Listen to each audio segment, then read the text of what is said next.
Estás escuchando el Abierto de Hoy por Hoy. Cada día analizamos las noticias más relevantes de la actualidad, las claves políticas, económicas y sociales, con las voces de los protagonistas y los distintos puntos de vista de nuestros tertulianos.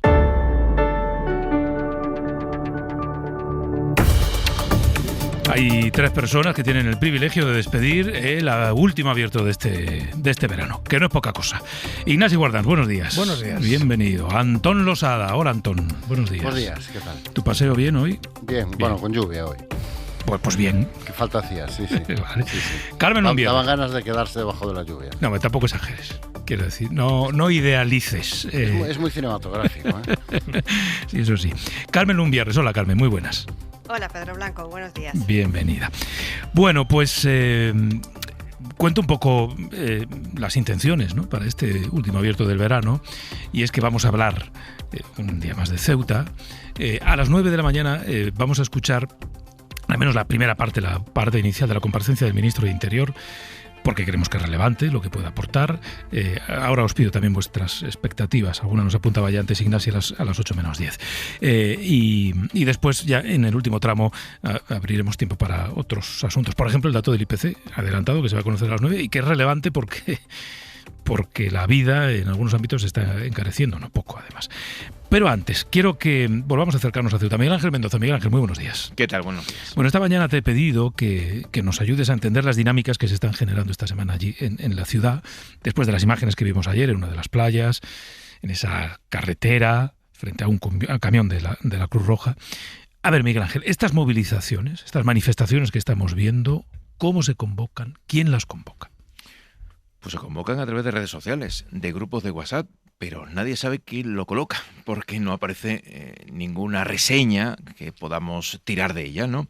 Cada día, Pedro, hay que decir que tenemos que estar mirando con más intensidad esas redes sociales y nos aparecen esas convocatorias. De hecho, este jueves, por cierto, había 7, muy sectorizadas, embarriadas, principalmente en lugares en los que se podría albergar a los migrantes, tal como aparecía en el Boletín Oficial del Estado el pasado miércoles y que les contamos aquí en la SER el día antes. Algunas terminan confluyendo, otras se quedan simplemente en su zona. La de ayer, por ejemplo, localizada en la antigua estación del ferrocarril, en sus cercanías, allí están los antiguos chalés del puerto, pues es uno de los sitios que se barajaba y de repente pues surgió esa concentración. Allí, como decimos, fue esa circunstancia. Pero es que desde allí hasta la playa del Trampolín hay aproximadamente unos 3 kilómetros. O sea que las cosas van cambiando sobre la marcha. Claro. Ahora mismo, bueno, en la playa del Trampolín o en la playa de Benítez, creo que se llama así la otra, ¿verdad? Eso es. ¿Cuánta gente hay viviendo o había viviendo? Bueno, pues para que todo el mundo pueda entenderlo, tenemos la planta desalinizadora y a la izquierda, si nos ponemos de frente, se encuentra la playa del Trampolín, a la derecha está la de Benítez, por tanto están contiguas. Los incidentes de este jueves se producían en esta última. Calculo que, echando un vistazo a lo que observábamos, había unas 200 personas aproximadamente. La del Trampolín, la cifra podría subir incluso a 300, 400, aunque desde nuestra posición no podíamos realizar una visual en condiciones. Y lo decimos porque al terminar, de hecho, la presencia policial, observamos como un gran número de personas, de migrantes, venían con, de hecho, la comida de haber sido entregada por parte de Cruz Roja. Al final se pudo entregar gracias a que se hizo un tapón por parte de la policía, una barrera humana, y se pudo entregar. Hay que decir que la mayoría de las personas que llevaban esa comida ya buscaban sitios para poderse alojar. Por ejemplo, nos decían que se marchaban al Príncipe o a Sidi Mbarek. Ayer conocimos un incidente, un ataque que había ocurrido en la madrugada anterior de decenas de inmigrantes, una patrulla del ejército. Hemos visto también las fotos de cómo quedó el vehículo. ¿Hay más casos documentados como este? Pues mira, este jueves hubo uno, de hecho, el de 2 migrantes que han sido detenidos finalmente por parte de la Guardia Civil después de agredir a un agente de la Brigada Militar que llegaron a golpearle en el pecho. Bueno, y más allá de estos picos de violencia que vimos ayer, que, en fin, porque lo es, porque quiero decir, que es violencia se llama violencia, y asaltar esa playa y quemar y tirar al mar es una manera de ejercer la violencia. Más allá de esto, ¿cómo está siendo el día a día? Te lo pregunto porque ayer, en este programa, la vicepresidenta segunda de Ceuta hablaba de población autoconfinada, que no salía a la calle, que no iba a los parques, que no salía a pasear, que no iba a las terrazas a tomar una cerveza. Llegó a hablar del racionamiento del pan, que solo se pueden comprar, dijo, dos barras por persona, pero luego otros vecinos de Ceuta nos escribieron para decir que las cosas no son exactamente como nos contaba la vicepresidenta. Bueno, ¿cuál es la situación del día a día? Pues hay de todo, Pedro. El pan sí que se encuentra racionado en algunos establecimientos porque los migrantes llegan y compran barras en abundancia. Llevan 4, 5, 6 y se ve tranquilamente por la calle. Y es cierto que te dicen que solo puedes comprar 2 barras. Yo no compro pan, con lo cual no tengo ese problema, hay que decirlo así. Pero no es normal, por ejemplo, que a las puertas de superficies comerciales te encuentres a 3 militares custodiando la entrada para evitar posibles asaltos. Anoche, por cierto, cuando volvíamos de la playa Benítez, una de esas superficies contaba con esos 3 militares en la puerta y frente a ellos alrededor de medio centenar de migrantes, la mayoría muy jóvenes, no sabemos esperando qué. El confinamiento principalmente de personas mayores que tienen miedo y que lo muestran y que lo cuentan, también existe. Tienen miedo de salir solas, fundamentalmente son mujeres.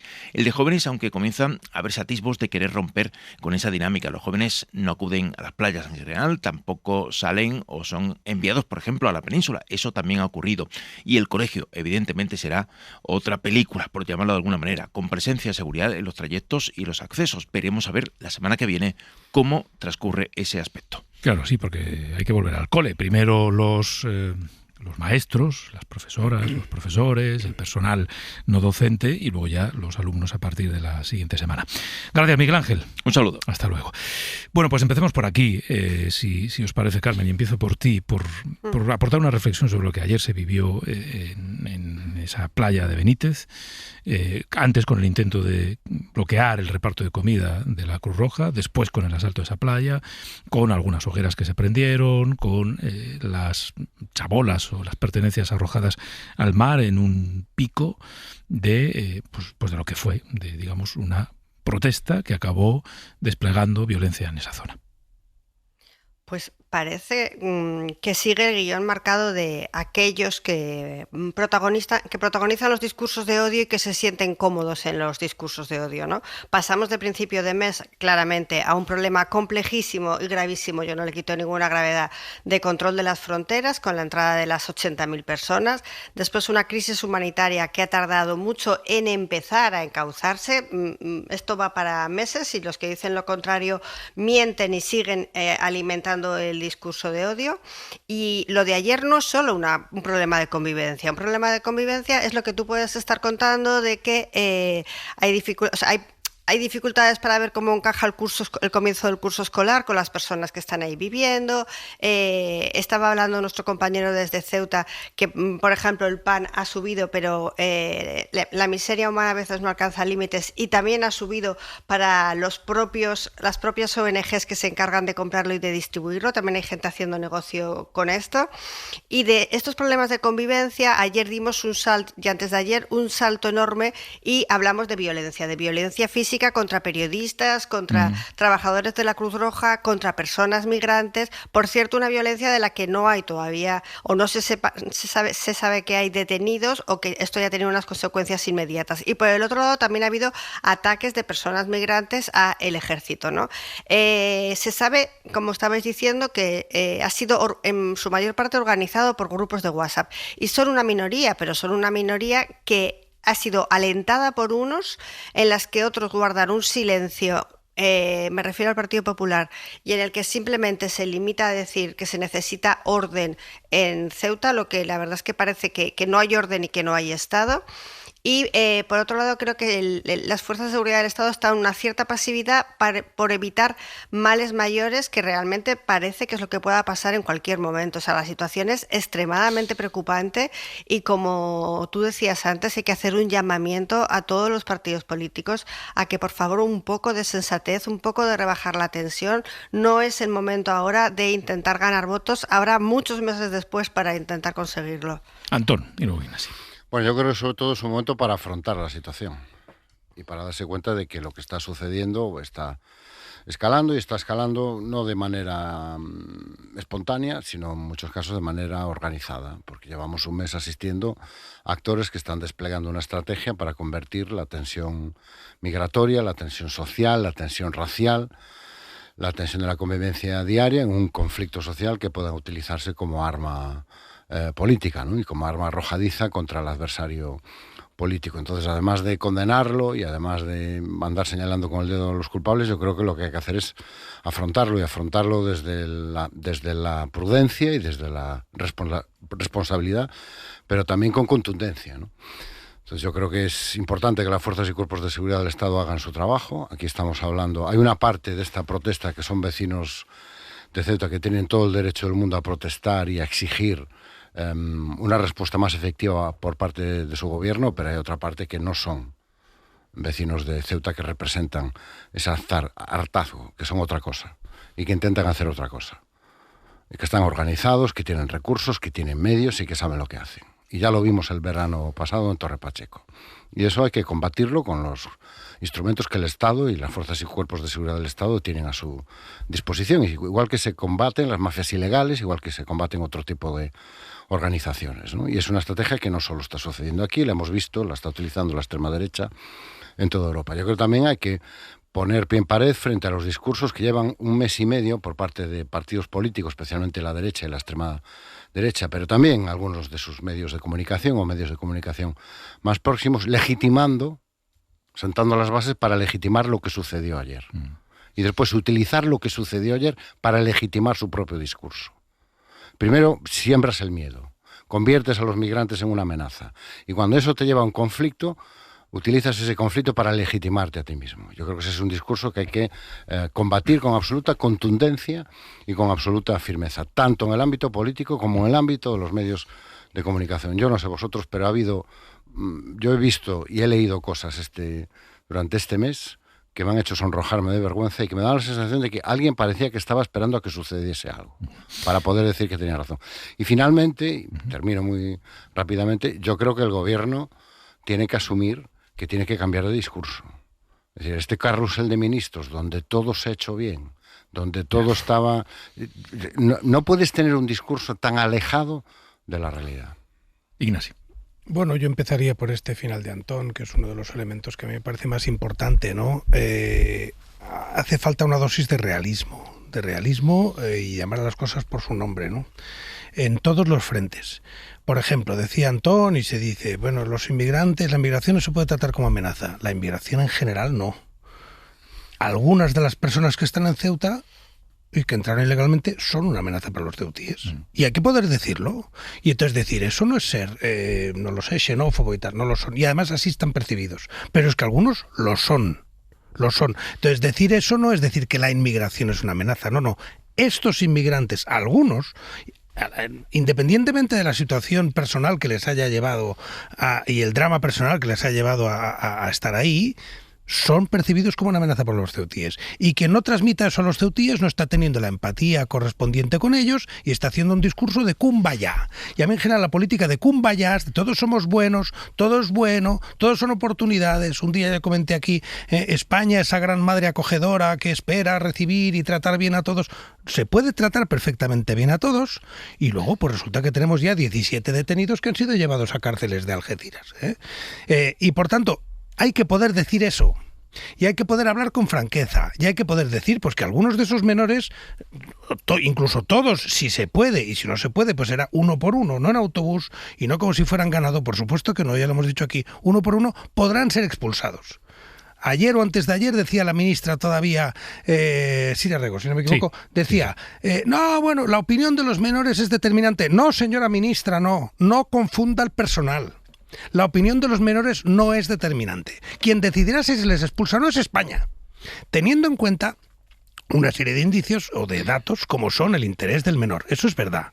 Pero que nadie transmita la sensación de que esas personas son dueñas de su propio destino, porque no lo son. Porque el día que decidieron entrar ilegalmente, no son los dueños de su propio destino. Su destino lo decidirá las autoridades españolas con humanidad. Ayer decía Bolaños, con la doctrina del Papa. Sí, señor, con la doctrina del Papa. Pero el Papa en ningún momento ha dicho que no puede haber fronteras. Quiero decir que ese tono no se lo podemos dejar a la derecha. Lo que no puede ser es que tengamos un tono de una parte de la progresía y de la parte del gobierno en la que todo es bondad y todo cualquier que hable de expulsión pues es fascista. Y al otro lado, pues Aznar, la derecha, etcétera, que habla de soberanía y de fronteras. Eso es ridículo y es peligrosísimo. Y por tanto creo que es obligación del gobierno de efectivamente no dejar el monopolio del discurso de frontera, del discurso de firmeza, que la ley lo permite, y que ocultar que la ley lo permite es falsear la realidad, no dejárselo a la derecha. Y en paralelo a todo eso, por supuesto, la parte de crisis humanitaria, que ya la hemos comentado, atención individual a cada uno de ellos, sancionar duramente a quien detenga un camión de la Cruz Roja, o sea, que a dónde hemos llegado, que se esté pues eso, rechazando la atención humanitaria a esas personas, pero sabiendo que es una atención humanitaria provisional y temporal. Y, por supuesto, lo decía antes en esa pequeña intervención antes de las 8, hay que hacer una llamada de responsabilidad a todas las fuerzas políticas para no agitar más el odio en la calle. Pero eso se puede hacer a la vez que se entiende que algunas de esas personas tienen percepción de amenaza. Otras, decía Antón, y es verdad, vienen incluso de la península, son agitadores profesionales, etcétera. Pero creo que nos confundiríamos si nos creyéramos que todo lo que ocurre en Ceuta y toda la tensión deriva exclusivamente de una serie de gente de hooligans que han venido de fuera. No. Fíjate, Ignasi, sensación de amenaza, y enlazando con algo que decía Antón, habrá una parte de la sociedad ceutí que pueda tener hasta cierta sensación de distopía en el mensaje del gobierno, ¿no? Es decir, cómo el gobierno está transmitiendo una sensación, no voy a decir de normalidad, pero... Ordinaria administración. Es lo que da el gobierno. No pasa nada, los hospitales no están colapsados, los hospitales funcionan, bueno, hemos puesto un juez más, pero bueno, estamos efectivamente estamos a decir, todos los traeremos, o sea, ordinaria administración, y es una ciudad más de España y aquí no pasa nada. No, mire usted, usted tiene una crisis brutal y tiene una sensación de urgencia, y la percepción no solo en Ceuta, sino en el conjunto de España es de que hay un problema grave y un problema que va a durar meses también. Y entonces el principio de realismo tiene que estar en el discurso y no lo está. Carmen.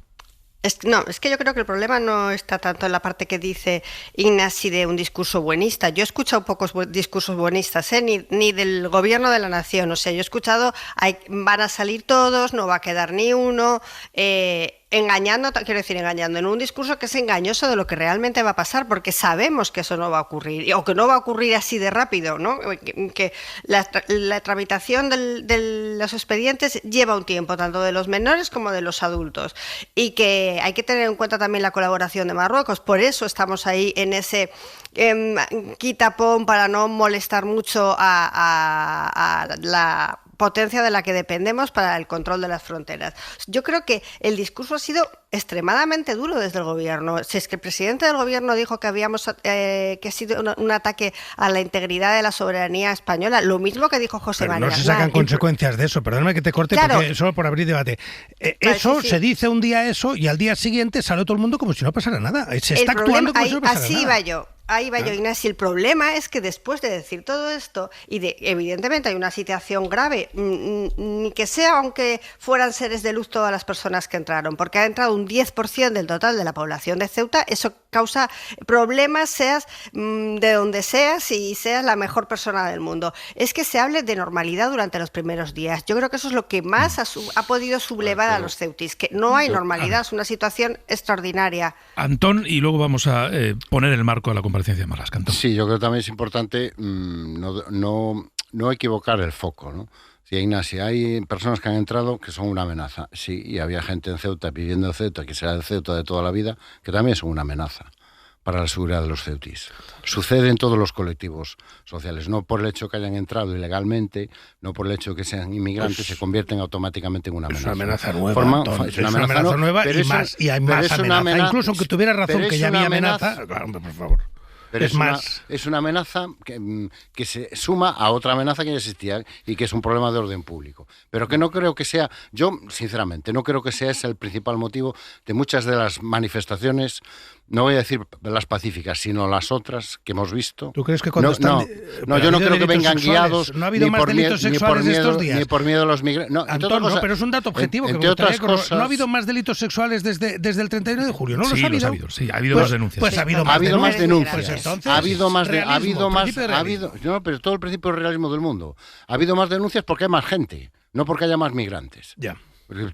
Estamos estableciendo relaciones de causalidad con las que hay que tener mucho cuidado, porque si no al final se acaba dando la razón a otro tipo de discursos. Sinceramente, yo muchas de las imágenes que he visto ayer, muchos de los que estaban allí atacando salvajemente el campamento de los migrantes o cortando el paso de los camiones de la Cruz Roja, no creo que algunos de esos vayan guiados precisamente por esa preocupación. Y yo creo que hay que decirlo, no pasa nada también por decirlo. También, por decirlo, por decirlo con absoluta contundencia. Que aquí se está explotando esta situación y se está agravando de manera artificial. Y cuando tú tienes al líder del partido de la oposición, que si de algo sabías de sanidad, alertando de un peligro sanitario que no existe, claro que estás sembrando el miedo. Y eso también hay que decirlo y hay que denunciarlo. Una cosa es que critiquemos con total contundencia esa sensación de un gobierno que está empeñado en decirnos circulen, que aquí no pasa nada. Con también comprar de una manera, yo creo, absolutamente acrítica, la sensación de que, bueno, lo que vimos ayer es la explosión de rabia de los vecinos de Ceuta y representa el sentir de la ciudad de Ceuta. No, no es verdad. No es verdad. Una parte de eso está alimentado por eso. Y eso es una situación que se está aprovechando con otros fines. Porque igualmente legítimo sería decir, oiga, y todos los vecinos de Ceuta a los que hemos visto ayudar solidariamente a esos migrantes no representan a Ceuta. Bueno, permíteme un momento, que tengo que saludar a Javier Bañuelos. Javier, hola, buenos días. ¿Qué tal, Pedro? A las 9 va a comparecer el ministro de Interior. Como lo vamos a escuchar, a mí me parecía interesante poner un poco el contexto, ¿no? Porque hay un buen puñado de temas, Javier, de los que esperamos alguna novedad. Yo qué sé, por enlazar con esto de lo que estamos hablando, con estos incidentes de las últimas horas, ya veremos si Marlaska hace algún anuncio, yo qué sé, de posibles refuerzos policiales. Bueno, en este caso, Pedro, oficialmente desde el Ministerio del Interior nos trasladan que no está previsto que activen un refuerzo adicional en Ceuta para frenar esa escala de violencia y disturbios, pero sí sabemos que al menos en las últimas horas ha viajado hasta Ceuta otro grupo más de la OIP, en este caso desde Valencia, es decir, otros 40 antidisturbios que se van a incorporar al despliegue de la ciudad autónoma, a la espera de que hoy el ministro del Interior, esperemos que sí lo haga, ¿no?, actualice la cifra de agentes en el terreno. Ahora mismo hay que recordar que en Ceuta permanecen cerca de 1.700 efectivos entre Policía Nacional y Guardia Civil, a los que hay que sumar otros 3.000 militares. Ese es el despliegue que se dispone ahora mismo en este momento, pero pendientes, como dices, de saber si finalmente, bueno, pues el Ministro del Interior va a aportar alguna novedad sobre un posible refuerzo, aunque en principio ya te digo que oficialmente desde el Ministerio del Interior nos dicen que no está previsto que se refuerce ese dispositivo de seguridad en Ceuta. Bueno, esperamos datos del ministro, datos sobre el número de personas que hay en la ciudad, cuántos han sido identificados o filiados, cuántos menores hay, cuántas peticiones de asilo se han podido presentar. Bueno, pues Pedro, sigue siendo ahora mismo la principal laguna en el relato del gobierno. Ni Félix Bolaños, ni Ángel Víctor Torres, ni la ministra Margarita Robles, bueno, han dado la cifra exacta de cuántas personas entraron en Ceuta, y fluctúa también el dato de cuántas personas continúan allí en Ceuta. Fernando Grande Marlaska, recordemos, habló en su momento de 2.000, luego lo elevó a 5.000, y es cierto que, bueno, esta confusión de alguna forma está alimentada también por errores en el muestreo de los menores. Lo avanzamos ayer aquí en la SER. Interior reconoce que existe un descuadre en el dato de menores identificados.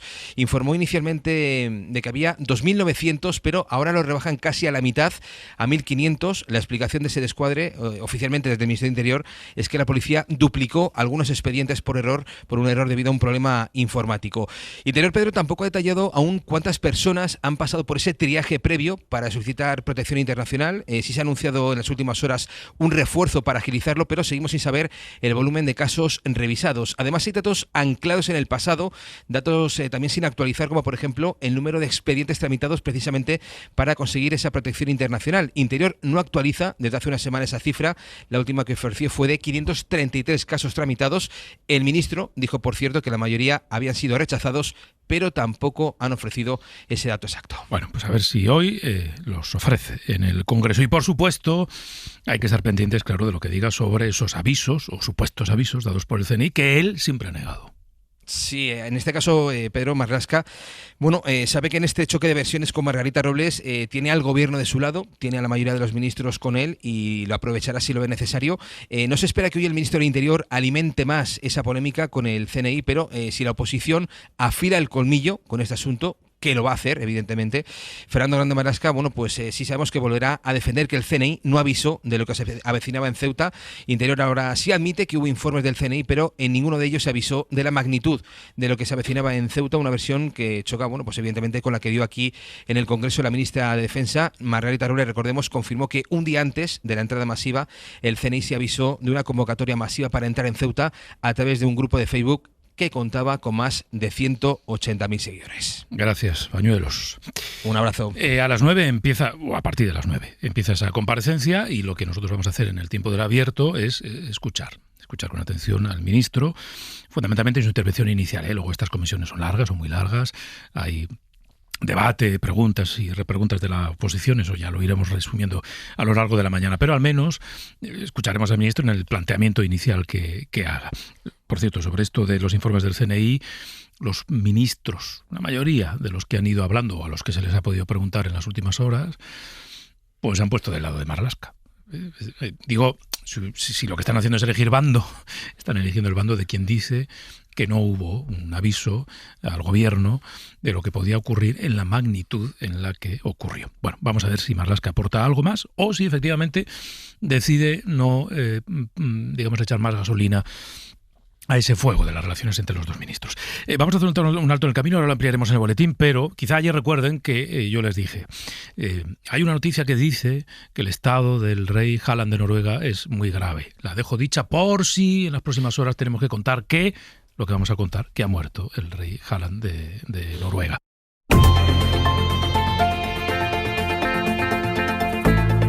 El Abierto. Ser podcast.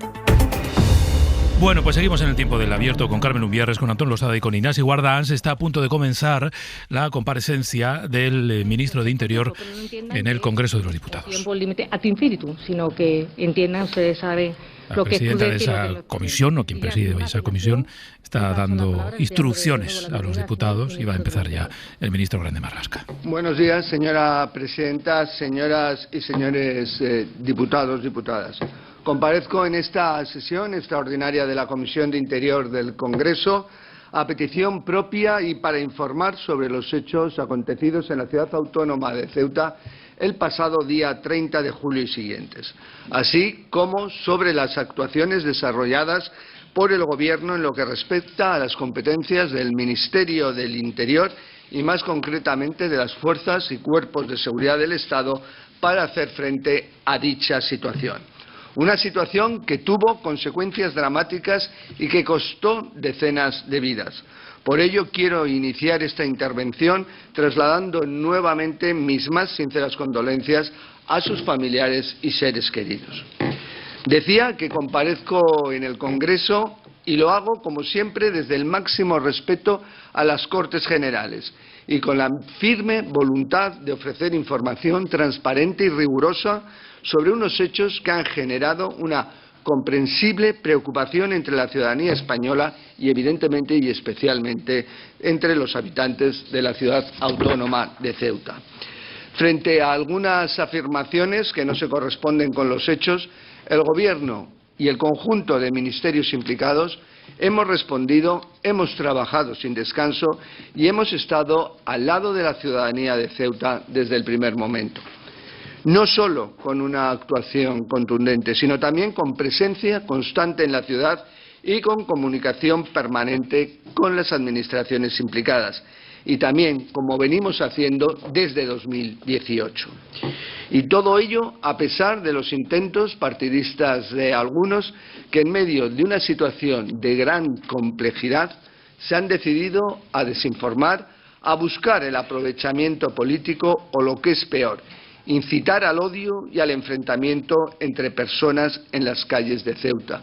Y en ese sentido, viendo los acontecimientos que se están verificando en los últimos días, y especialmente ayer y antes de ayer, llamo a una calma y a un cese de cualquier tipo de violencia, porque ustedes son tan conscientes como yo, de que la violencia no es el camino para resolver ningún problema, con la complejidad y con la empatía absoluta con la ciudadanía de Ceuta, pero la violencia no es en modo alguno el camino. Hoy, al igual que el resto de ministros de este Gobierno, acudo a comparecer en el Congreso, como acudiré también al Senado para dar cuenta del trabajo realizado.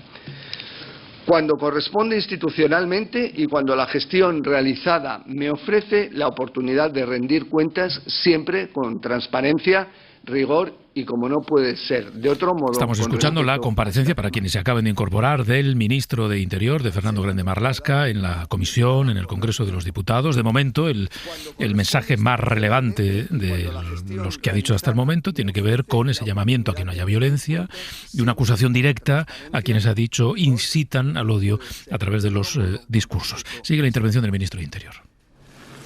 Dejando a un lado las polémicas, señorías, quisiera hacer una descripción objetiva de los hechos sobre los que versa esta comparecencia, así como de sus circunstancias y de las actuaciones realizadas desde el Ministerio del Interior. El pasado 30 de julio se produjo una entrada masiva de personas desde Marruecos hacia la ciudad autónoma de Ceuta, una ciudad que, como ustedes bien saben, tiene unos 83.000 habitantes y algo más de 18 kilómetros cuadrados de extensión, que por su ubicación geográfica y sus propias singularidades constituye una frontera tremendamente compleja.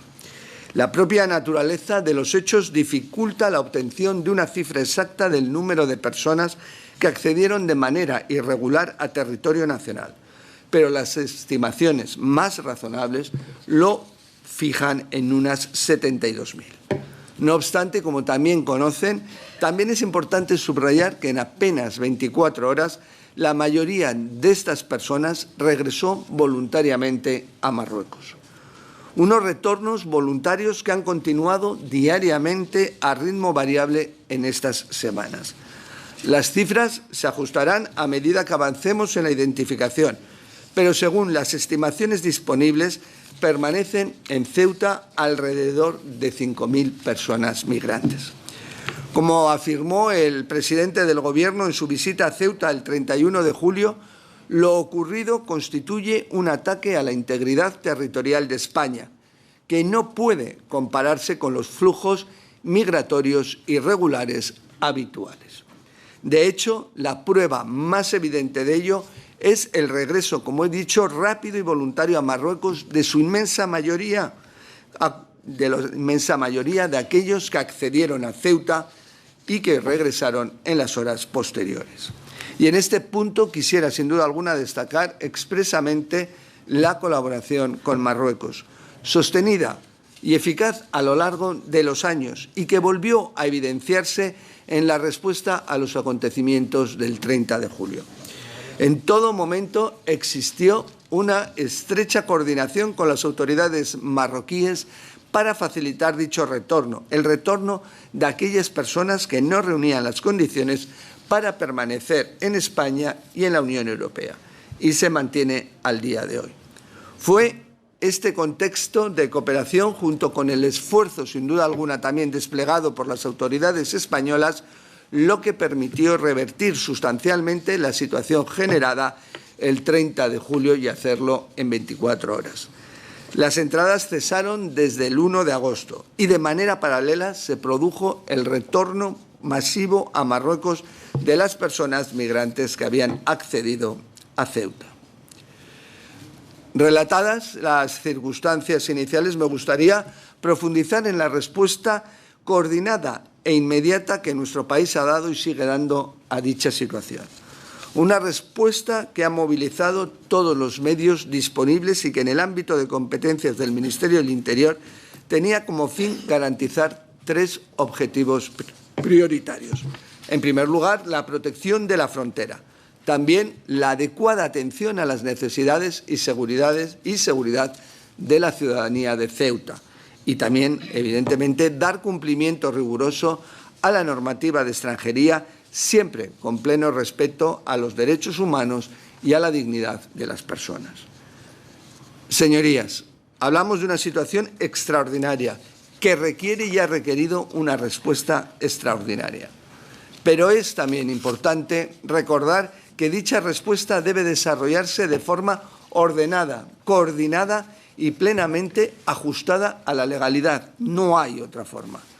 Para garantizar estos principios, la primera medida adoptada apenas unas horas después de dichos acontecimientos fue el refuerzo de las capacidades operativas de las fuerzas y cuerpos de seguridad del Estado. Y quisiera, sin duda alguna, aprovechar para trasladar el reconocimiento a los centenares de agentes de la Policía Nacional y de la Guardia Civil por la labor que vienen desarrollando. Sin olvidar tampoco el trabajo de la Policía Local, los servicios de emergencia y la colaboración activa de las Fuerzas Armadas, cuya aportación ha sido fundamental y, por lo tanto, queremos trasladar ese reconocimiento y ese agradecimiento. Al igual que quiero agradecer el comportamiento ejemplar de la ciudadanía de Ceuta. Porque frente a discursos de odio, de crispación de algunos, la solidaridad, la sensibilidad y la colaboración de los ceutís evidencian los mejores valores de nuestro país. Respecto al despliegue policial, quisiera destacar que desde 2018 este Gobierno ha realizado un esfuerzo sostenido de incremento de efectivos en toda España y también, evidentemente, en la ciudad autónoma de Ceuta. Con datos a cierre de junio de 2026, la cifra de efectivos en Ceuta superaba un 16,3% los disponibles en 2018. De hecho, la tasa de agentes por 1.000 habitantes en Ceuta es 15,1, es decir, 4 veces la medida del conjunto del país. Es importante explicar, además, que empezamos a trabajar inmediatamente después de tener conocimiento de la sentencia del Tribunal Supremo de 8 de julio, que impedía aplicar el mecanismo de rechazo en frontera a los inmigrantes que pasaran a nado. Por ello, con el fin de incrementar la vigilancia marítima, reforzamos el despliegue de la Guardia Civil ante un hipotético incremento de inmigrantes irregulares por esta vía. Se incorporaron ya en ese momento, es decir, a primeros del mes de julio, 70 guardias civiles, tanto en el vallado como en el control fronterizo marítimo. Además, también desde el mismo 8 de julio la Guardia Civil contó con 7 embarcaciones para tareas de vigilancia marítima con sus correspondientes tripulaciones compuestas por 30 agentes. Tras los hechos sucedidos el 30 de julio y gracias al refuerzo extraordinario desplegado desde el primer momento, contamos con más de 1.600 efectivos de Policía Nacional y Guardia Civil trabajando sobre el terreno. En el caso de la Policía Nacional, ha reforzado su presencia en la ciudad autónoma con cerca de 300 agentes adicionales. Bueno, está haciendo el repaso el ministro de Interior a estas cifras que pueden resultar un poco tediosas, pero que forman parte de la lógica de un ministro de Interior que comparece y que tiene que demostrar con datos cómo ha reforzado la seguridad allí en Ceuta. Vamos a irnos a la desconexión y a la vuelta retomamos esta conexión con el Congreso, vemos por dónde va el ministro y, bueno, aportamos algún análisis de nuestros comentaristas de esta mañana.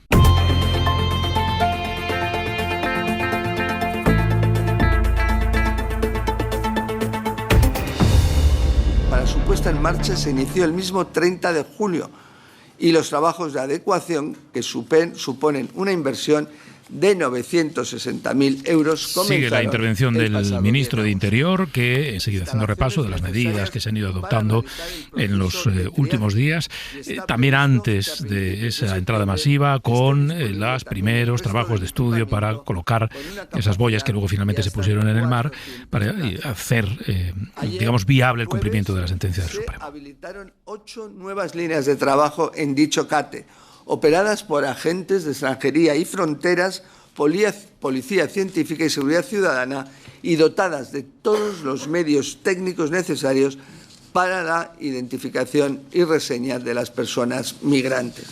Este dispositivo se suma a las 4 líneas que ya se encuentran operativas. Bueno, vamos a dejar a Javier Bañuelos pendiente porque está en los detalles de los datos y esto, en fin, tiene un relativo interés, ¿no? Más allá de que, efectivamente, Ignacio, y ahora empiezo por ti, apelar a estos datos es intentar reforzar ese mensaje que traslada el Gobierno de no es verdad que no estamos haciendo nada. De hecho, en algunos momentos de esta crisis, el presidente de Ceuta, por ejemplo, ha dicho el Gobierno nos ha abandonado.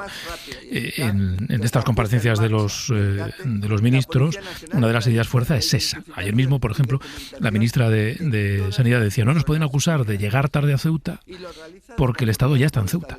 Nosotros ya estábamos allí, por lo tanto no es que lleguemos tarde. Pero bueno, yo creo que va un poco en la línea también esta parte de la comparecencia del ministro. Bueno, hay una frase que se repite mucho, algunos que enseñamos ciencia política en algún sitio, la política es percepción. No debería ser solo percepción, pero es percepción.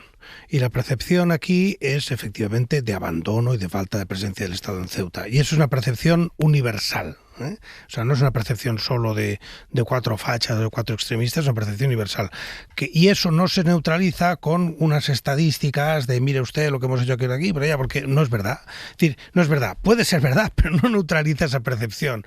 Porque efectivamente ha habido una sensación de abandono, y lo sabe cualquier persona en Ceuta, y lo sabe cualquier persona fuera. Y es más, los gestos que están haciendo ahora vienen a intentar corregir esa percepción. Por tanto, yo entiendo perfectamente que estoy seguro que el Ministerio de Interior ha hecho más cosas de las que sabemos, y que el Ministerio de Sanidad, que es el responsable directo de la sanidad en Ceuta, sino por temas de competencias, ¿no? Pues quizá pues tiene más datos que los que tenemos los demás. Pero la simbología, y no hablo solo de simbología en el sentido de 4 banderas, sino de presencia pública, institucional del Estado en Ceuta, pues se ha abandonado, se ha debilitado. Abandonado del todo no, pero ha sido mucho más débil de lo que debería ser. Y en ese sentido, yo lo lamento, primero por los ceutíes, pero lo digo claro también porque le damos una baza a las derechas y a la extrema derecha que no habría por qué darle.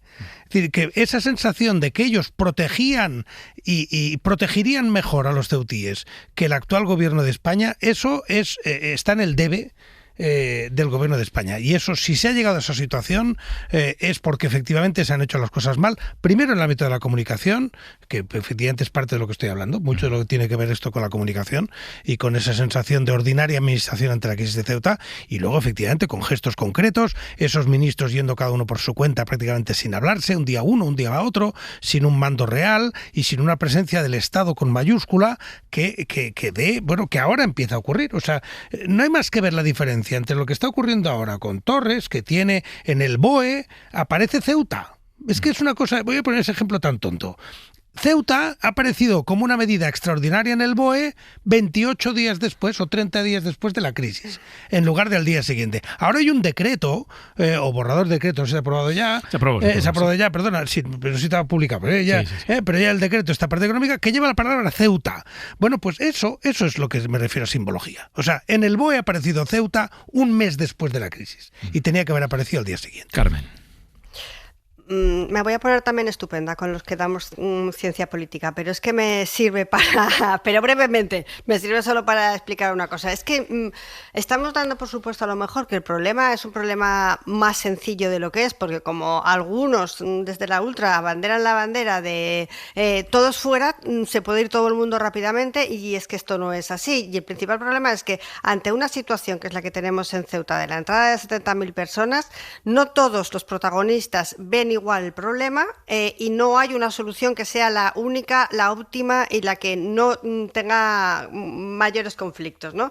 Que por un lado tenemos el gobierno, por otro lado la oposición nacional, por otro lado las comunidades autónomas, por otro lado el presidente de Ceuta, por otro lado Marruecos, y por último la situación y las decisiones de los tribunales. Y todo eso tiene que coordinarse, todo eso juega en este campo de acción en el que si el gobierno devuelve lento y abre los expedientes y los procedimientos de manera lenta, muy mal, porque lo hace de manera lenta. Si lo hiciera rápido, muy mal, porque está en contra de las decisiones judiciales y del Tribunal Supremo. Si distribuye los menores a la península, muy mal, porque los gobiernos PP y Vox no quieren. Si se queda en Ceuta, muy mal, porque hay una sobresaturación y se desborda. Si culpa a Marruecos, muy mal, porque necesitamos la negociación y la relación bilateral con Marruecos, nosotros y toda Europa, como control de las fronteras. Y si no culpa a Marruecos y tiene esta conversación, como estaba diciendo la Marlaska, de que Marruecos desde el principio ha ayudado, el PP y Vox dicen que está en una posición de sumisión. Entonces, hagas lo que hagas, es verdad que se ha podido hacer más lento. Yo creo que al principio de la crisis se hizo deliberadamente lento, en espera de que los que habían entrado se fueran y en espera de que el 15 de agosto no hubiera una entrada mayor de personas desde la frontera. Y a partir de que pasó el puente es cuando se ha empezado a acelerar todo. Pero hagas lo que hagas, como no cuentas con el apoyo de los que necesitas, aparte del gobierno en sí mismo, hay más Estado. No, el gobierno no es Estado, están las comunidades autónomas, está el propio Ceuta, está la posición de los tribunales. Es muy complicado que de todo esto, cuando además no hay alicientes para ayudar, se salga adelante. Antón. Bueno, yo voy a destacar algunas cosas que me han llamado la atención de lo que hemos oído en Marlaska, ¿no? La primera es que, hombre, uno puede defender su gestión y al mismo tiempo trasladar algún tipo de mensaje de humildad y de conexión y de empatía con las preocupaciones de la gente que está allí en Ceuta. Sí, señor. La política es percepción y cada vez más es emoción. Y es evidente que en Ceuta muchas emociones se están descontrolando. Y una de las emociones que más fuerza está cogiendo es esa idea de me siento abandonado. Mi gobierno no está donde debería estar, aquí a mi lado.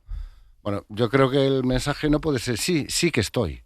No, porque no lo estoy percibiendo ni lo estoy sintiendo así. Yo creo que se puede hacer un mensaje de defender tu gestión, dar los datos, decir que has hecho todas las cosas que has hecho y que lo has hecho bien, y al mismo tiempo reconocer que se podía haber hecho más, que se podía haber llegado antes, que se entiende la situación de esa gente, que se entiende que los ceutíes se sientan como se sienten y que se va a hacer todo lo posible para recuperar esa conexión. Un poquito de humildad y un poquito de empatía, en general, no solo a Marlaska, yo creo que le venía muy bien en este momento al gobierno. En segundo lugar, yo creo que está muy bien que se hagan llamamientos a la tranquilidad y a la no violencia. Pero oiga, usted es el ministro del Interior. Entonces, algún mensaje diciendo que se va a utilizar y se va a responder con contundencia ante comportamientos inadmisibles como cerrar el paso a los camiones de la Cruz Roja o acosar y perseguir a periodistas o a comerciantes que lo único que hacen es vender productos a esos migrantes, también yo la he echado bastante de menos.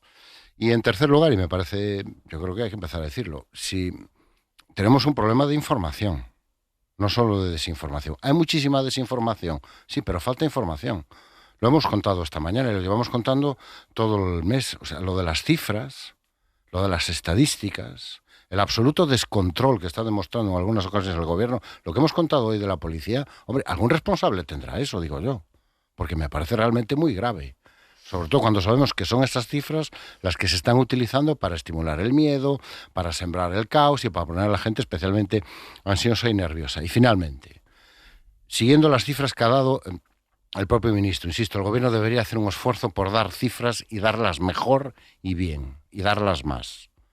Siguiendo las cifras que ha dado el propio gobierno, si el problema es que se han quedado 5.000 migrantes, tenemos un problema de capacidad de gestión. Estamos hablando de gestionar las necesidades de 5.000 personas, no de millones, 5.000 personas.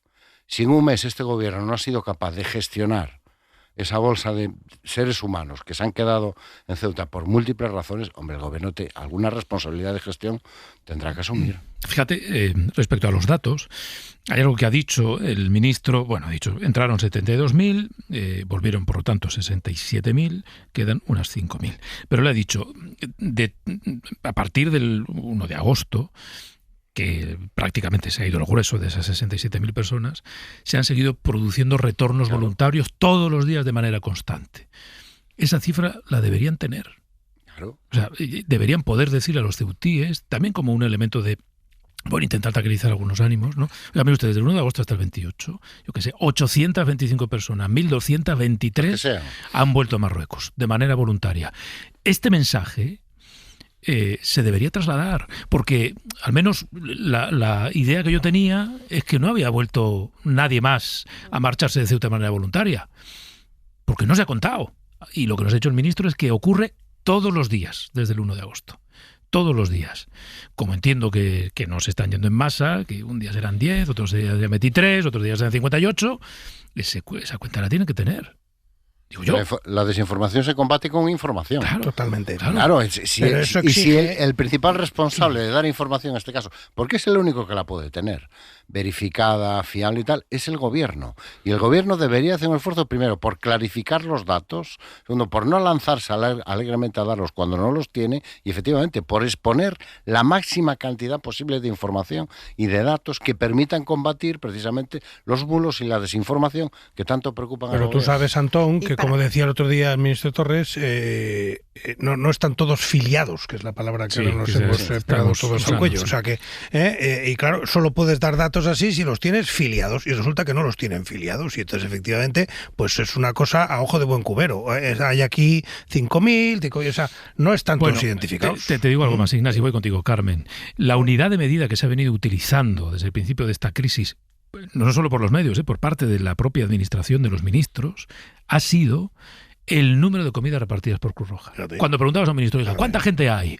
No lo sabemos. Yo le puedo decir el número de comidas que repartía de Cruz Roja. Barras de pan. Las barras de pan que se venden. Esta era la manera de medir. Es decir, pues se han repartido 6.000, será que hay 6.000. En fin, Carmen, y vamos a volver al Congreso, Carmen.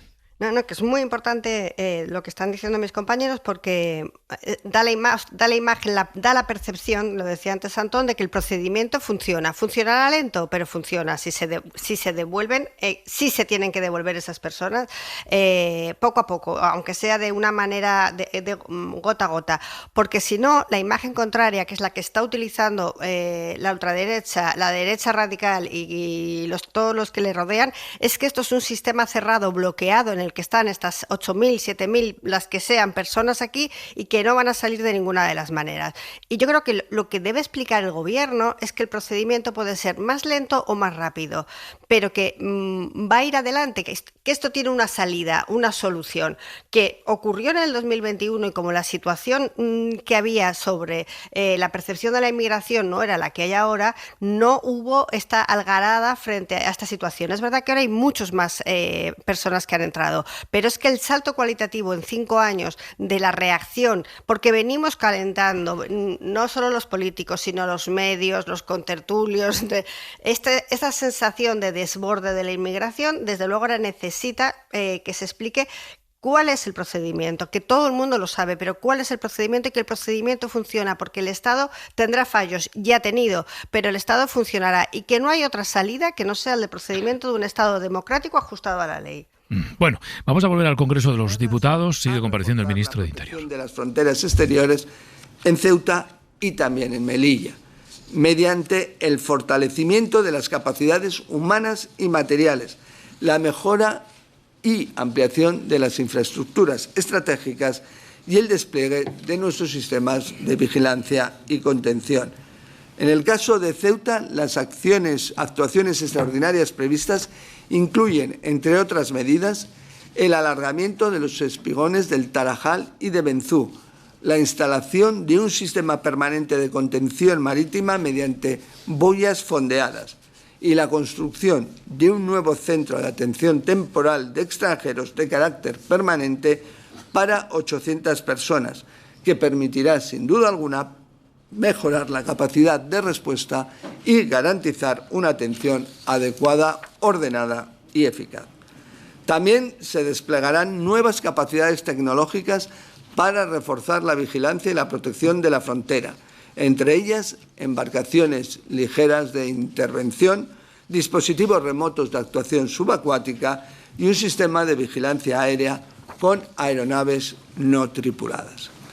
Para la ejecución de parte de estas actuaciones, tanto en Ceuta como en Melilla, el Ministerio del Interior ha solicitado financiación y ya está formalizada a través de la acción de emergencia de la Unión Europea en el marco del instrumento de apoyo financiero a la gestión de fronteras y de política de visados.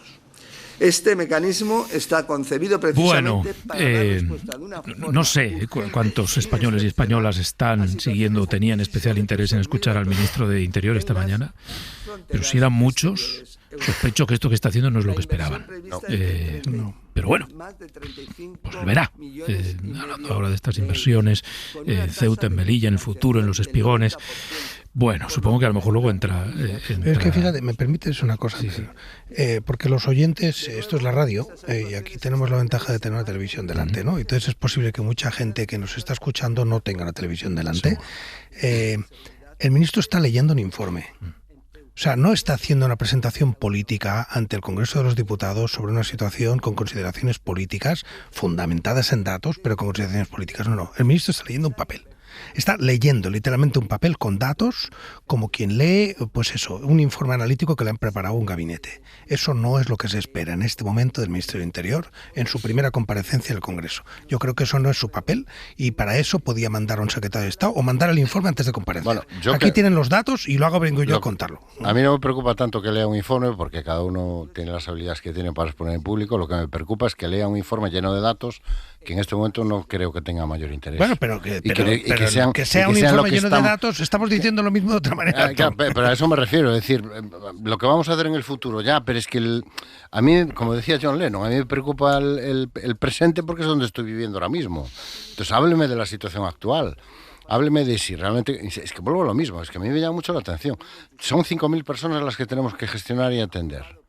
Realmente, esto es todo lo que sabemos hacer. Esto es todo lo que podemos hacer. Claro. Y pues necesitamos una explicación política. El gobierno no puede pasar alegremente de decir, como nos dijo la primera semana, con algún tuit de algún ministro, crisis resuelta en 72 horas, a decirnos ahora, como ya nos dijeron toda la semana, que esto es muy complicado.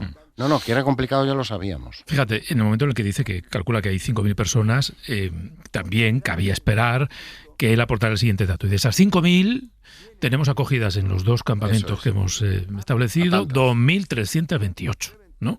Es que tampoco tenemos el dato real de cuánta gente están atendiendo en esos campamentos, ¿no?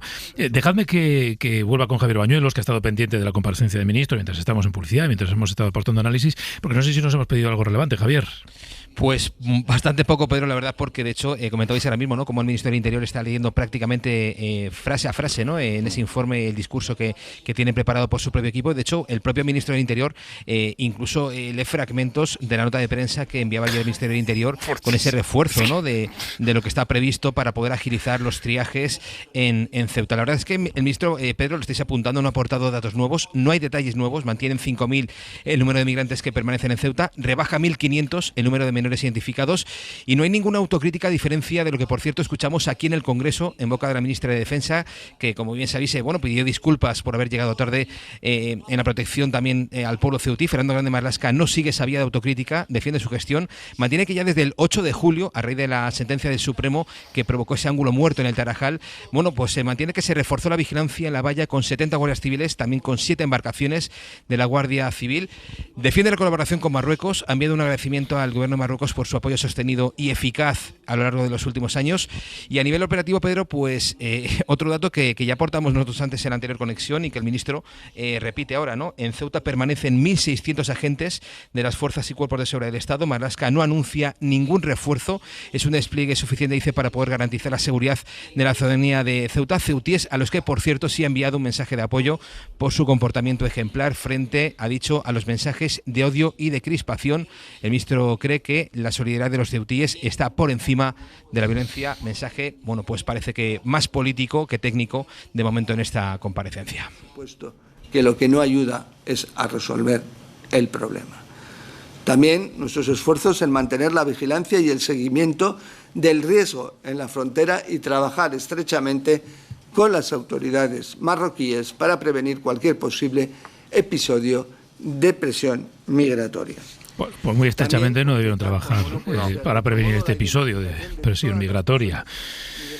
Es que, en fin, yo creo que este verano se ha dicho y todos podemos entender la necesidad de ser relativamente condescendiente con Marruecos porque sigues necesitando que te abra la puerta cuando alguien quiere volver. Digo, 2 días, o sea, ayer el ministro Bolaños diciendo no solo manifestando su propio respeto a Marruecos, que está en su perfecto derecho de hacerlo, sino saliendo a recriminar a los demás que estamos, porque yo me di por aludido, o sea, ¿se da usted por aludido? Sí, yo me di por aludido, que estamos faltando el respeto a Marruecos cuando decimos que no, que por lo menos, no sé si dirigió, pero que por lo menos toleró, permitió, no impidió, etcétera, etcétera. Que yo quiero señalar que el ministro del Interior hoy ha empezado su intervención diciendo que ha habido aquí un ataque a la integridad territorial española. Bueno, pues ha habido un ataque a la integridad territorial española.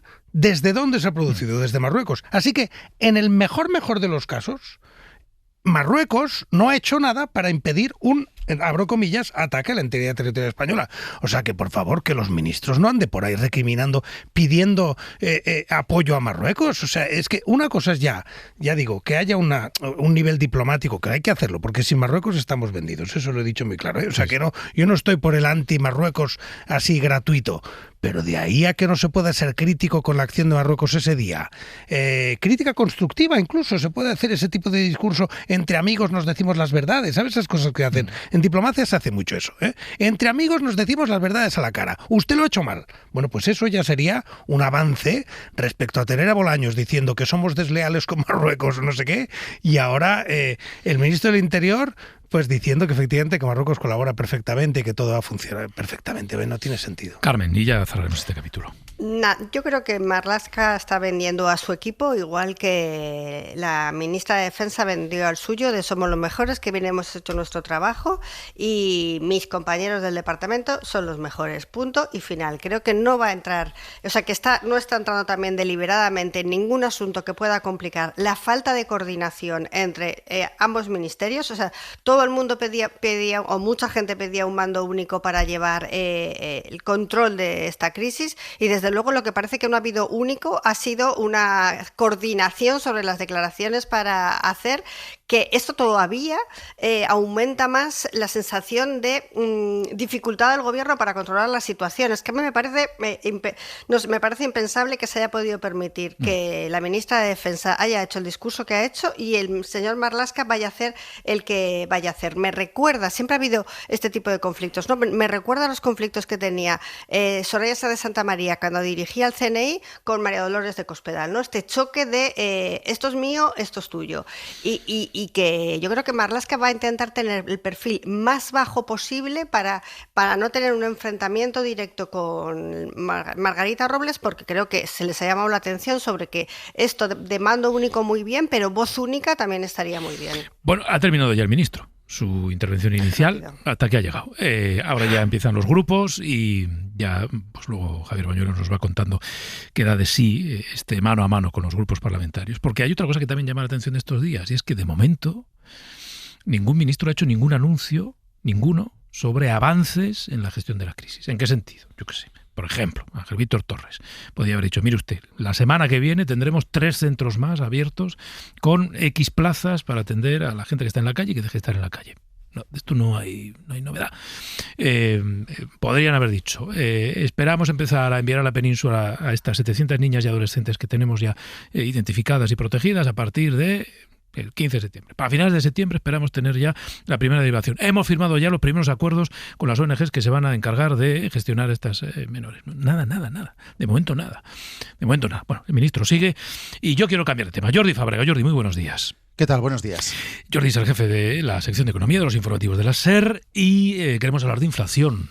Que ojo con la inflación, que esto es algo que es verdad, que la crisis de Ceuta es la gran crisis que afronta este país, pero luego hay pequeñas preocupaciones familiares que tienen que ver con el precio de la gasolina, con el precio de la electricidad. Bueno, la inflación en agosto se ha disparado, se ha desbocado, superado con cierta holgura el 4%, por culpa sobre todo de las gasolinas, y estamos en unas cifras, Jordi, que no veíamos desde principios del 23. Sí, desde febrero del 23 que no teníamos la inflación por encima del 4%. En agosto ha vuelto a subir, suma ya 2 meses consecutivos de subida el IPC interanual. Ha subido 7 décimas en este mes hasta el 4,3%. Y como dices, lo que hay detrás de esta subida de la inflación es el encarecimiento de la energía, especialmente de los combustibles, pero de la energía en general. Es una subida que, por buscarle alguna pequeña parte positiva, al menos de momento, lo que vemos, según lo que ha publicado el INE, es que no se ha trasladado aún al resto de la cesta de la compra, porque vemos como la inflación interanual sube hasta superar, como te digo, ese 4%, pero en cambio la inflación subyacente no tiene en cuenta precios más volátiles, que son precisamente los energéticos y tampoco los de algunos alimentos, y esa inflación ha bajado solo 1 décima, pero se ha reducido, está en el 2,9%, así que eso nos demuestra que lo que está detrás de esta subida de la inflación es básicamente lo que está pasando con la subida de precio de los carburantes. Donald está detrás de esta subida. Trump de apellido. Irán como escenario. El estrecho de Hormuz como explicación. Entre otras cosas, entre otros factores. Bueno, decíamos que esta subida tiene mucho que ver con los carburantes, así que, bueno, pues hemos hecho cálculos. Hemos sacado o la calculadora o tu capacidad mental para hacer de memoria esos cálculos. Y quien tenga que volver este fin de semana de vacaciones en coche o quien salga, va a tener que pagar hasta 15 euros más por llenar el depósito. Sí, llenar el depósito de diésel, en este caso, que el gasóleo es lo que más ha subido en estos 2 meses, cuesta hoy prácticamente 16 euros más que cuando empezó el verano, que a principios del mes de julio, y eso a pesar de que sigue vigente esa rebaja en el impuesto de hidrocarburos, una rebaja que se ha ido reduciendo durante el verano, pero que sigue vigente, y aún así estamos viendo precios de gasolina y gasóleo prácticamente parecidos a los que veíamos cuando el gobierno en el mes de marzo tuvo que aplicar esas rebajas fiscales en los precios energéticos. Pero yendo a lo que nos cuesta a día de hoy llenar el coche de gasolina o de gasóleo, estamos viendo como, por ejemplo, en el caso del diésel, cuesta de media el litro de diésel hoy en las estaciones de servicio de la península y de Baleares 1,86 €. Y tenemos más de 200 estaciones de servicio donde ya toca pagar más de 2 euros. Estos son 30 céntimos más por litro que a principios de verano. En la gasolina la subida es algo menor, pero también es bastante significativa, porque nos toca pagar a día de hoy de media por litro 1,73. Esos son 20 céntimos más que a principios de julio. Así que nos tocará pagar, en el caso de la gasolina, para llenar un tanque de 50 litros de coche, ¿no? 10 euros más en el caso de la gasolina y prácticamente 16 en el caso del diésel. Pues nada, hay que quitarse 3 cervezas del último día de vacaciones, porque va a tener que pagarse la diferencia del... Bueno, o cafés, o yo qué sé, o kombuchas. Si quieren beber cerveza, no beban. Gracias, Jordi. Hasta luego. Hasta luego. Por cierto, estaba viendo ahora un teletipo de Francia, del ministro de Finanzas de ese país. Hoy, en Francia, han revisado a la baja el crecimiento del segundo trimestre. Estaba previsto que fuera el 0,2% y lo han dejado en el 0%. Es decir, la economía francesa en el segundo trimestre no ha crecido nada. Es más, el ministro de Finanzas dice que esto va a tener un impacto en el siguiente trimestre, en el tercer trimestre. Pero lo llamativo, creo, es que, según el ministro de Finanzas francés, este dato del crecimiento de la economía muestra el primer impacto del terrible verano que ha vivido Francia. Terrible verano por calor, por la acumulación de olas de calor en ese país, que en algunos lugares han sido extremas y que deja, por cierto, en términos de fallecidos por calor, cifras récord. Por lo tanto, cuando valoramos las consecuencias del cambio del clima o del cambio climático, esta es una de ellas. Bueno, y en Francia, el ministro de Finanzas de ese país está diciéndole a los franceses: oiga, este verano que estamos a punto de terminar ha sido terrible para nuestra economía, Antón. Sí, y las consecuencias que efectivamente lo apuntabas tú antes, ¿no? De lo que está sucediendo en el Golfo Además, Pérsico. sí, como otro factor. Claro, es que es importante insistir en esta idea de que el cambio climático tiene consecuencias económicas que nos impactan a todos directamente y que va a afectar directamente a las perspectivas económicas. Se van concentrando una serie de factores que no apuntan nada bueno de cara al futuro, ¿no? De todas formas, Pedro, déjame que te diga que no todos son malas noticias. Venga, dame una buena. Hombre, las petroleras han duplicado beneficios en este primer semestre del año. Yo creo que es un dato... Lo dices tú que eres petrolero. No, lo digo yo porque solo, solo tienes que buscar petroleras, beneficio, España. Bueno, que a lo mejor parte de este aumento del precio de los combustibles tiene más que ver con los problemas de funcionamiento de nuestros mercados y la falta de competencia en nuestros mercados energéticos. Tienen tanto o mucho que ver como con los factores geopolíticos y el precio de los carburantes y el estrecho de Hormuz, ¿no? Aquí hay gente que está ganando muchísimo dinero y está obteniendo beneficios kilométricos, insisto, duplicando lo que habían ingresado a estas alturas el año pasado y en años anteriores, aprovechándose de la situación. Yo creo que eso es importante tenerlo porque cualquier gobierno debe estar atento a eso y debe intentar corregir eso. Ignacio y Carmen. Bueno, es que no acabo de entender lo que ha dicho Antón, porque no lo entiendo. O sea, aprovechando la situación, pues claro, sí, claro que se va a aprovechar de la situación. Es el capitalismo como funciona. O sea, si quieres, pues lo que podemos hacer es nacionalizar las empresas petroleras, pero no sé si esa es tu propuesta. Pero mientras no lo sea, pues efectivamente el capitalismo funciona así, Antón. No sé si no te lo voy a recordar. Pero funciona en mercados regulados. No, claro, mercados regulados, perdóname, están por la vía de la fiscalidad. No es necesariamente capitalismo. La idea de que las subida de precios no se debe a la geopolítica, sino que se debe a que hay una serie de empresas que efectivamente ante una menor oferta pues cobran más caro, me parece que es de las cosas, yo no soy economista, pero oiga, si hay menos, pues lo vendo más caro. Quiere decir que esto es de esas cosas muy, muy simplonas que es las que se fundamenta toda nuestra economía, ¿no? Y eso es exactamente lo que está ocurriendo aquí. Por tanto, yo no creo que tenga que ver con eso. Otra cosa es la fiscalidad, pero es un debate mucho más amplio. Claro. Si vas por ahí, sí, la fiscalidad que se puede aplicar a esas empresas, la fiscalidad corporativa, muy bien, pero a la vez la fiscalidad no la puede aplicar solo España, porque si no, si lo que hacemos es aplicar una fiscalidad nosotros que no tenga que ver con la fiscalidad que tienen los demás, pues lo que haremos es pegarnos un tiro en el pie. Por tanto, efectivamente, yo creo que el foco hay que ponerlo en la crisis geopolítica y evidentemente también en las consecuencias del cambio climático y lo que eso ha supuesto en el caso de Francia, y veremos en el caso nuestro es distinto, pero en el caso de Francia es que efectivamente lo de este verano ha sido muy fuerte. Sí, tremendo, tremendo. Carmen. Yo creo todo eso, pero además creo que hay muchas empresas en el IBEX que se están enriqueciendo descaradamente y que además de las del petróleo tenemos otras como entidades financieras y que esto no choca contra el capitalismo. El capitalismo tiene que ser un capitalismo económico regulado. Estamos en un estado social de bienestar. Pero si no solo en dejarlo... España. No, no solo en España, claro, pero también en España. Y recuerdo que cuando ha habido alguna propuesta... ¿Cómo lo entiendes mejor de lo que decías, Ignacio? Alguna propuesta del gobierno. No, yo llevo mucho tiempo trabajando en la fiscalidad, en la fiscalidad corporativa internacional. ¿Ves cómo no era tan simple? Si quieres, sí, no, pero es simple la idea de que eso lo podamos arreglar desde aquí. O sea, la fiscalidad corporativa internacional... Que yo no he dicho eso. Claro, eso se puede hacer, pero pretender que esto es un problema desde cómo funcionan las petroleras en España, pues me parece... Mira, yo me quedo tranquilo porque veo que lo entiendes mejor. Que con mi mediación se ha entendido mejor. Perfecto.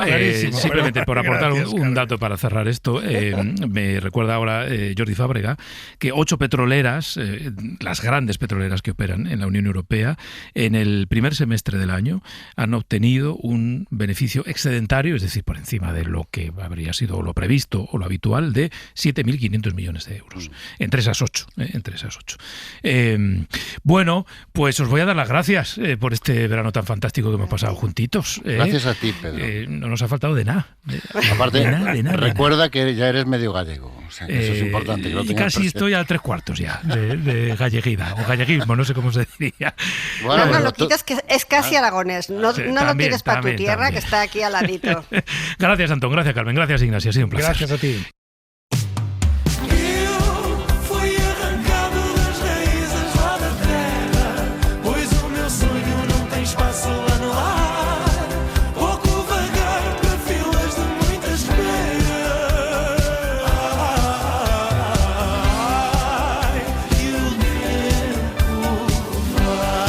Ay, Edmundo, Ignacio, que te vamos a echar de menos. Te vamos a echar de menos. Hola, Millena. Hola. A mí me gusta cada vez más la canción. Es que es fantástico. Nos lo podemos seguir poniendo, ¿eh?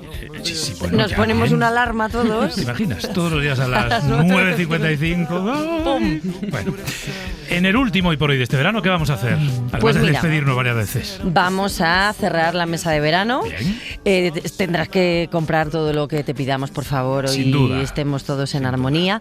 Y vamos, además de escuchar una increíble versión de la que ya llevamos prometiendo un gran resultado, que es la versión en directo del payaso Plim Plim. Al payaso Plim Plim. Venga, pues también vamos a hablar de finales, venga. Sí, ¿te parece? Vale. Bueno, ahora te lo vendo mejor. Vale, ahora me lo cuentas. Venga. Sí, y como todos los viernes tenemos mucha música para acabar la temporada, va a venir Fernandisco a contarnos sus historias imposibles del mundo de la música. Hoy trae un grupazo que me encanta, Dire Straits, muy buena historia, y después viene Chris Regatero con los salseos pop. Vale. Otro temazo te va a contar el porqué de la decisión del seguidísimo grupo surcoreano BTS de no presentar su música en la próxima edición de los Grammy. Vale. Y luego los viernes es un día de rituales. Sí. Mucha gente tiene rituales, ¿no? Esta noche peli, palomitas. Pizza y no sé qué. Oye, quedo con mis amigos a tomar algo. Veo a la familia, como con mi madre, ¿no? Bueno, pues tenemos un ritual que ya sabes que es juntarnos con nuestros amigos, con Olga Merino, con Samuel Santamaría, con Oliver Lu y con Fernando Moraño, porque nos van a ayudar, nos han ayudado todo el verano y cómo no nos van a ayudar a cerrar el verano y a sobrevivir también a la transición a la rutina, ¿no? Nos van a ayudar a volver a la realidad sin sufrir, está mejor explicado así. Yo quiero pedir algo hoy. Vamos a reservar los últimos minutos de ese tramo de las 11 a las 12 para los oyentes. Entonces quiero pedir que nos llamen a 900-100-800 para despedir el verano con nosotros. para decir lo que quieran, lo que les dé absolutamente la gana. Hoy aceptamos cualquier comentario que quieran hacer en el 900-100-800. Venga, seguimos. Bueno, y la última charca. Y la última charca, el último consultorio. Venga, vale.